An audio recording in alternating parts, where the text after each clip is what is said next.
মহাকবি মাইকেল মধুসূদন দত্তের বাড়ি থেকে আমরা পরে কপোতাক্ষ নদ দেখে এখন যে ডেস্টিনেশন সেটা হলো ভরত রাজার দেউল এরকম বলে, বা স্থানীয়রা এটার কি যেন একটা নাম বলে, সেটা আসলে আমি বুঝতে পারিনি। তো ওইখান থেকে প্রায় 32 কিলোমিটার দূর। তো যত দ্রুত সম্ভব আগাইতেছি, ঘড়িতে প্রায় বাজতেছে 4:45 মতো। যশোরে কিন্তু আসার পরে থেকে দেখতেছি কালকে রাতে থেকেই ঠান্ডা। এখন ঘড়িতে বাজতেছে কয়টা, 3:58, মানে 4টা। এখনই অলরেডি ঠান্ডা লাগা শুরু হয়ে গেছে। এইদিকের ভেতরের রাস্তাটা একটু খারাপ আছে, তবে রাস্তাটার মধ্যে একটা অ্যাডভেঞ্চার ভাব আছে। আমার কাছে খুব ভালো লাগতেছে চালাইতে ভেতরে ভেতরে।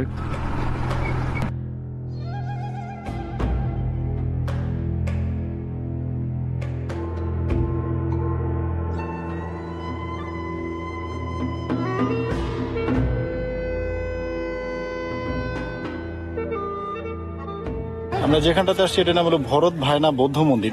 আসলে এটা একটা বৌদ্ধ মন্দির।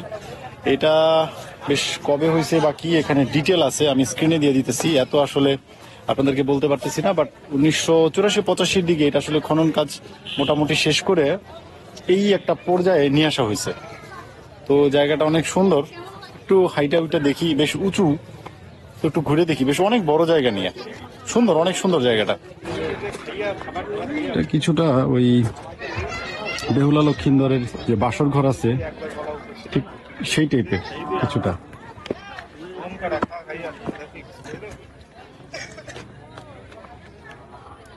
বেশ উঁচু আছে, কত উঁচু, অনেক খেলে উঁচু।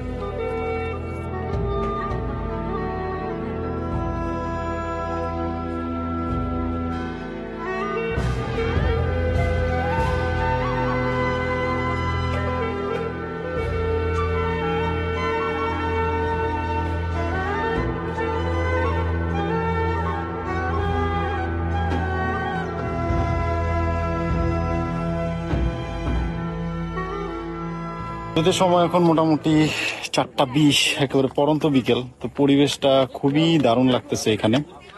এখানে টিকিট হলো 10 টাকা করে। তো যারা, আমি একটু নাইমা নেই, বেশ উঁচু। তো যারা যশোরে আসবেন অবশ্যই অনুরোধ করবো যে এই জায়গাটা আসবেন ঘুরতে। মানে জায়গাটা আসলে সুন্দর এবং দেখার মতো একটা জায়গা। মানে এত বড় একটা জায়গা নিয়ে আর এত সুন্দর আর এত উঁচু, আমরা তাই কথা বলতেছিলাম যে এখানে এত মাটি কিভাবে উঠাইছে আমাদের জানা নাই। এই যে এখানে প্রত্যেকটা ডিবিতে এই যে মাটি মাটি মাটি আসলে জানেন এটা একটা বৌদ্ধ মন্দির ছিল যতটুকু ইতিহাসে পড়ছি। তারপরে এটা আসলে প্রত্নতান্ত্রিক একটা জায়গা, বাংলাদেশের জায়গাটা আমাদের কাছে খুবই ভালো লাগছে। অনেক দূরে কষ্ট করে আসছি, তো আসলে কষ্টের ফল আসলে যে মিঠা হয় সেটা হলো আজকে এখানটা এসে বুঝলাম। কিন্দর আর বেহুলার যে বাসরঘর দেখতে গেছিলাম বগুড়াতে, কিছুটা সেই টাইপের মনে হইতেছে, কিছুটা ওই টাইপের। আসলে একই ধরনের, ওইটাও একটা বৌদ্ধ মঠ মন্দির ছিল যতটুকু ইতিহাসে আমি শুনছি। সো এটাও সেম, সো একই ধরনের হওয়াতে আসলে হ্যাঁ ময়নামতি কিছুটা সব একই ধরনের। এর জন্য এদের মানে যে আকৃতিটা সেম জিনিস যেহেতু, সেই জন্য এটার আকৃতিটা আসলে একই রকম। আর এটার বিস্তারিত ইতিহাস আসলে এত আমি ডিটেল বলতে পারবো না, আমি স্ক্রিনে দিয়ে দিতেছি, আর বাকিটা গুগল করলে আপনারা সব পেয়ে যাবেন। তো এখান থেকে এখন বেরোয় যাবো, ঘড়িতে বাজতেছে মোটামুটি প্রায় 4:30। আমরা দুপুরের খাবারও খাইনি, তো এখন হালকা পাতলা কিছু খাবো। তারপরে হয়তো আজকে তো আর ডেস্টিনেশন নাই নাকি, যেহেতু রাত হয়ে গেছে আজকে আর হবে না। কালকে যদি হয় কিছু, যদি সম্ভব হয় টাচ করবো, আর নাহলে হোটেলে ফিরে যাবো আমরা।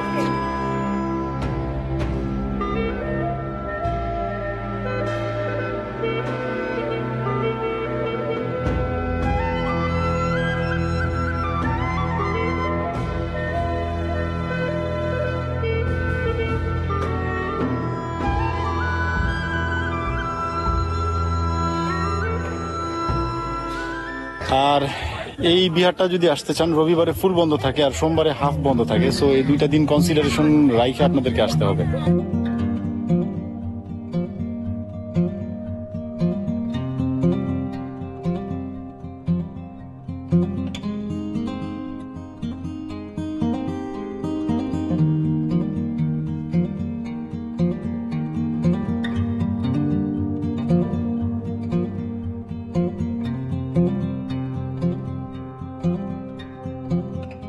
Hello everyone, good morning. আজকে দ্বিতীয় দিন যশোরের। আজকে যদিও আমাদের ঢাকায় ফিরে যাবো একটু পরে। এখন ঘড়িতে বাজতেছে প্রায় 9টা, যখন নাস্তা করতে।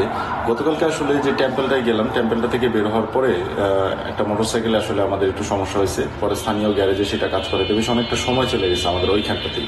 তো ছাদে আসছি, বেশ অনেক উঁচু, প্রায় 6 তলা পুরো হোটেলটা। আর কালকে যেটা হয়েছে, আসলে কালেক্টর ভবনে গেছিলাম, বাট ওইটা সবসময় লাইটিংটা থাকে না, যেটা দেখার জন্য আসলে গেছিলাম। যেটা শুনলাম যে আসলে বিভিন্ন ওকেশন বেসিস এটা পুরাটা ফুল লাইটিং করে, সবসময় না। তো বললাম না যে হোটেলটা আসলে তেমন একটা গোছানো না, বিল্ডিংটা অনেক সুন্দর, অনেক বড়, কিন্তু আমার মনে হয় একটু গোছায় রাখলে আর একটু সুন্দর হবে। তো অনেক শব্দ, জানি না কতটুকু শুনতে পারবেন। আজকে আমাদের তেমন আর কোনো প্ল্যান নাই, আসলে আজকে ঢাকা যাবো 11টার মধ্যে, আমরা এখান থেকে বের হয়ে যাবো, চেক আউট করবো 11টায়।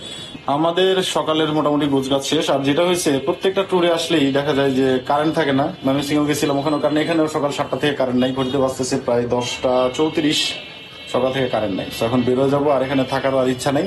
এগুলো আমাদের রুম, যেটা কালকে আপনাদেরকে দেখাইছি, মোটামুটি চলে, একেবারে খারাপ না যেটা বলছি। তো এখন নাস্তা করবো, আগে নাস্তা করে তারপর ছোট্ট একটা স্পট আছে সামনে, হয়তো ওইটা একটু টাচ করতে পারি, তারপরে ঢাকার উদ্দেশ্যে রওনা দিব। সো বেরোয় চলেন।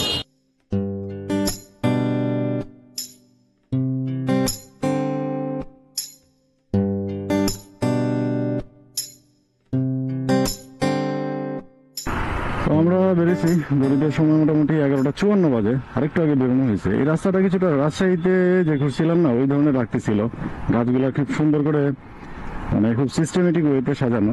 তো একটু একটু করে আগাবো। আর এখানে 4টা মন্দির বা শিব মন্দির, এরকম একটা মন্দির আছে, 3.9 কিলোমিটার দেখাইতেছে।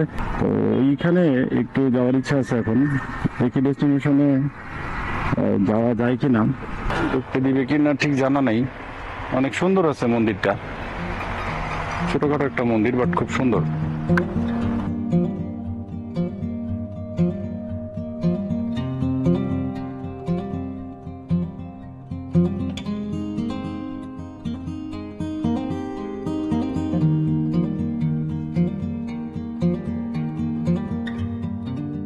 আমরা ভাবছিলাম যে আসলে এখানে ঢুকতে দিবে না, বাট ঢুকতে দিছে। একজন ভদ্রলোক ছিলেন, ওনার সাথে কথা হলো। অনেক আগের মন্দির, যদিও সংস্কার কাজ আসলে বর্তমানে এটা হয় নাই, সরকারিভাবে হয়তো কোনো বিধিনিষেধের ব্যাপার আছে, যেটা আসলে হয়তো এটা আরেকটু সুন্দর হবে। 1696 সালে আসলে এই মন্দিরটা নির্মাণ করা হয়েছে। তো এখনো মন্দিরের যে কাজ আছে বা কারুকাজ যেগুলো আছে, আসলে স্টিল সামনাসামনি দেখলে বোঝা যায় অনেকটাই সুন্দর আছে, অনেক ফ্রেশ আছে। তবে বললাম না যে একটু সংস্কার হলে এটা আরো অনেক বেশি বেটার হবে।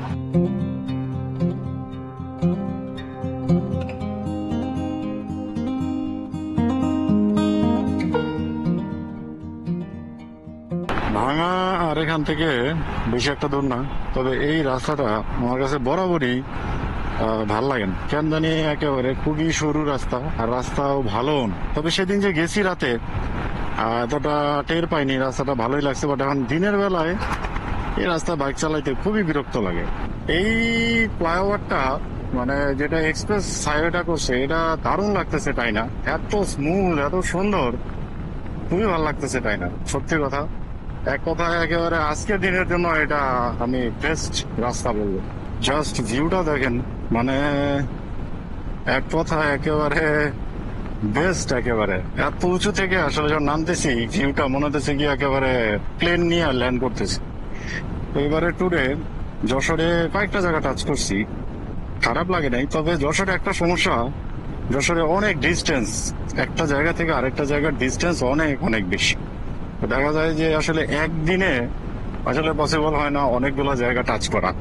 ভাঙার আগে পরে যে এই রাস্তাটা আছে, এই রাস্তাটা সবসময় আমার কাছে ভালো লাগে। সুন্দর দুপাশে একদম গাছ, একদম নিরিবিলি ঠান্ডা একটা পরিবেশ, আর রাইড করেও এত মজা। সিঙ্গেল লেনের রাস্তা, বাট খুবই ডিসেন্ট লাগে আমার কাছে। এখানে মানুষজনের চলাচল কম, গাড়ি ঘোড়াও ওভারটেক বলেন, যাই বলেন, সব মিলায় একটা একেবারে ফাটাফাটি একটা রাস্তা। তো এইবারে ট্যুরে জেরি, আমি আর দাদা, 3জন, 2টা বাইকে। বেশ ভালো একটা ট্যুর গেছে 2 দিন। আসলে 2 দিনে সবকিছু হয় না, আসা যাওয়াই চলে যায় অনেকটা সময়, একদিন থাকতে পারলে ভাল লাগে।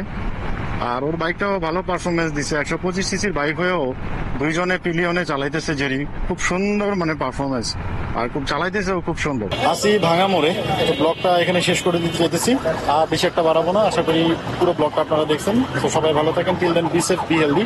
আর যারা চ্যানেলটাকে এখনো সাবস্ক্রাইব করেন, প্লিজ সাবস্ক্রাইব করে হয়ে যাবেন আমার ফ্যামিলি মেম্বার। সো দেখা হবে নতুন কোনো ব্লগে, নতুন কোনো জায়গায়। So till then, tata.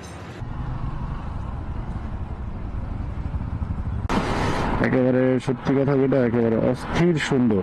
ওই যে পাঁচটা থেকে না light light light light light, একেবারে স্প্যান গুলো একেবারে এইভাবে বাঁক হয়ে গেছে, চমৎকার লাগে। তো এরপরে আসলে খুঁজে বের করতে হবে মামার যে এই পাশগুলা এইদিকে কি আসা যায় কিনা, এটা কোন দিক থেকে যাওয়া যায়। এই যেখানে নিচে অনেক মানুষজন গেছে, এই পাশটা কোন দিক থেকে যাওয়া যায় এটা একটু খুঁজে বের করতে হবে। আসলে এই পার থেকে মেবি নিচে দিয়ে কোনোভাবে যাওয়ার অপশন আছে। ওই যে নিচে অনেক মানুষ দেখা যাইতেছে, মানে এইটারে এরপরের বার এক্সপ্লোর করতে হবে যে কিভাবে এটারে আসা যায়। আর নিচে প্রচুর মানুষ যেটা দেখতেছি, আই থিঙ্ক খুব সুন্দর একটা সময় কাটবে এখান থেকেও। এত সুন্দর লাগতেছে দেখতে আজকে, জানি না কেন অনেক সুন্দর লাগতেছে। পুরাটা কুয়াশা, একেবারে জানি না কতটুকু দেখা যাইতেছে ভিডিওতে, পুরাটা কুয়াশা দিয়ে ঢাকা। সেদিন যখন গেছিলাম খুব ভোরবেলায় তো কিছুই দেখাইতে পারিনি, আজকে তাও একটু দেখাইতে পারলাম কুয়াশাগুলা। আর নিচে ঘোরা যায় এটা আমি জানি না, আমি কোনো এক সময় এই ব্যাপারটা নিয়ে একটু এক্সপ্লোর করবো যে নিচে কোন দিক থেকে আসতে হয়।